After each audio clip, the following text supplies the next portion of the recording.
Wednesday, June 24th, 2026, was a public holiday in Venezuela. Families were gathered at home, children were out of school, and the capital city of Caracas was resting. At exactly 6:04 in the evening, that calm broke. The ground moved. A magnitude 7.2 earthquake struck the northern coast, near the town of San Felipe. The epicenter was roughly 160 kilometers west of the capital. A 7.2 magnitude event ranks as a major catastrophe on any seismic scale, possessing enough energy to flatten unreinforced buildings and trigger widespread landslides.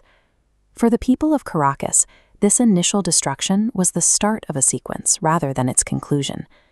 People caught inside businesses and public spaces were thrown off balance as the floor shifted. On the top floor of a local shopping center, shopkeeper Heidi Romero reported the movement was so intense she lost all sense of time. Office workers watched as the walls of their buildings cracked open. Concrete staircases began to pull away from their supporting structures as the tremors continued. In high-rise residential apartments, the shaking was too severe for residents to walk. Many could only grip the floor and wait for the motion to stop. Eventually, the violent motion ceased. The dust hung in the air, and for a brief moment it appeared the danger had passed. In reality, the survivors were on a timer. They had exactly 39 seconds before a second, even more powerful event would strike.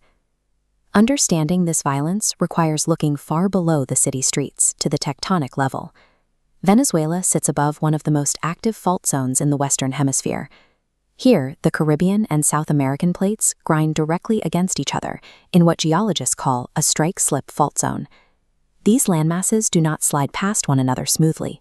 They catch and lock into place, building enormous subterranean pressure over decades. When that pressure finally overcomes the friction of the fault, it releases all at once. Centuries of pent-up energy are discharged in a single instant. The 7.2 earthquake at 6:04 p.m.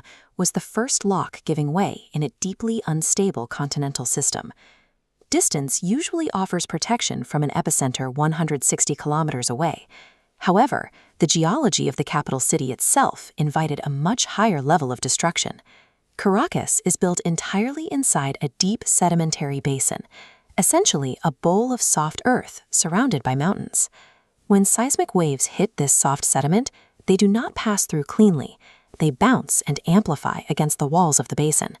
The shaking grows stronger and more frequent before it ever reaches the buildings on the surface.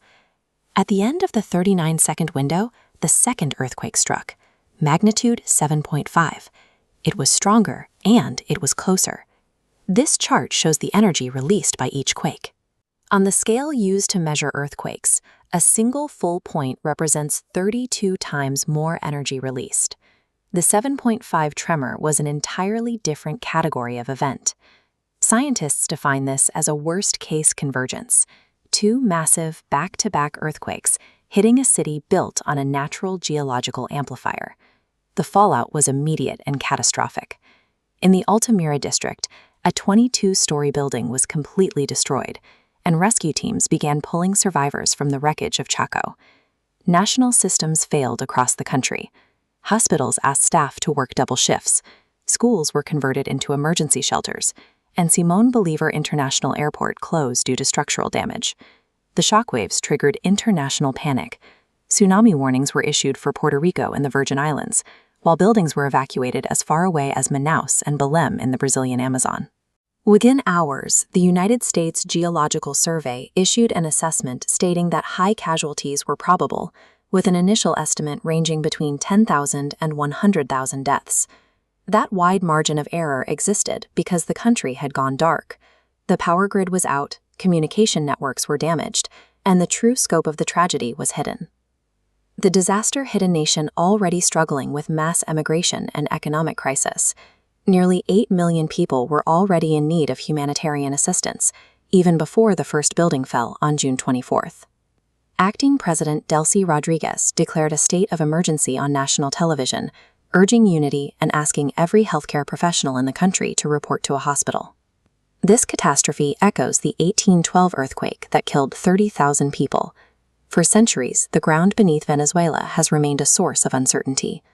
With the power grid down, the city of Caracas spent the night in the streets. Neighbors used flashlights to search the ruins, calling out names into the dark and pulling strangers from the debris. Despite the terrifying timeline and the weight of existing crises, the night was defined by neighbors helping neighbors. A city shaken by the earth, but sustained by the endurance of its people.